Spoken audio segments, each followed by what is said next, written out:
Krebs cycle में एक enzyme के बाद नेक्स्ट कौन सा एंजाइम बन रहा है या एक सबस्ट्रेट के बाद नेक्स्ट कौन सा सबस्ट्रेट आ रहा है पाथवे के अंदर, ये मेमोराइज करना काफ़ी स्टूडेंट्स के लिए बहुत ही ज़्यादा डिफ़िकल्ट होता है।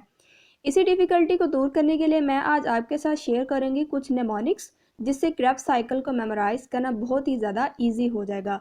तो अस्सलाम वालेकुम students, welcome to zoology with Amna. तो चलिए आज की शॉर्ट सी वीडियो को स्टार्ट करते हैं। सबसे पहले अगर हम क्रेब्स साइकिल को वैसे ही मेमोराइज करने की कोशिश करें तो हमें पता है यहाँ पे ये सिट्रेट से स्टार्ट हो रहा है, सिट्रेट से नेक्स्ट बनेगा आइसोसिट्रेट और आइसोसिट्रेट आगे जाएगा हमारे पास अल्फा केटोगुलेट्रेट।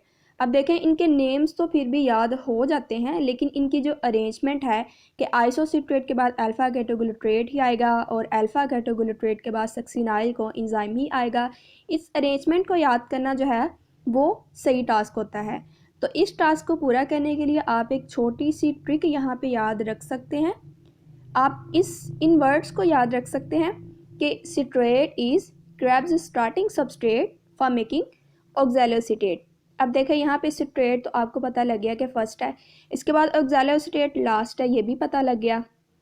अब इन वर्ड से आप जो है वो इनको मैच कर सकते हैं कि इससे आई से फिर हमारे पास आइसोसिट्रेट है, क्रेब से के से हमारे पास है अल्फा केटोगुलेट्रेट, इसके बाद एस से स्टार्टिंग से हमारे पास है सक्सिनाइल को एंजाइम और सबस्ट्रेट से हमारे पास है सक्सिनेट।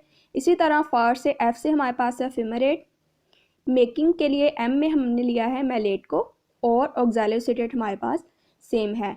तो ये एक सेंटेंस जो कि इन चीज़ों को याद रखने से, ये इसका रट्टा लगाने से बेहतर है कि आप इस एक सेंटेंस को याद रख लें कि citrate is Krebs starting substrate for making ऑक्सैलोसिटेट।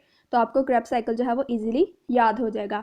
और इस ट्रिक का आपको बेनिफिट ये भी होगा कि अगर आपको कभी ये क्रेब साइकिल भूल भी जाए और आपको ये सेंटेंस याद हो तो आप किसी भी स्टेज पे क्रेब साइकिल को दोबारा से सारे के सारे को इजीली रिमेंबर कर सकते हैं, क्योंकि इस तरह की अरेंजमेंट हमारे पास ऐसी चीज़ें होती हैं जिनका कॉन्सेप्ट जो होता है वो काफ़ी मुश्किल होता है, कॉन्सेप्ट ढूंढना मुश्किल होता है। तो उसको हम अगर ऐसी ट्रिक से याद कर लें तो वो हमारे लिए ज़्यादा बेहतर रह जाता है।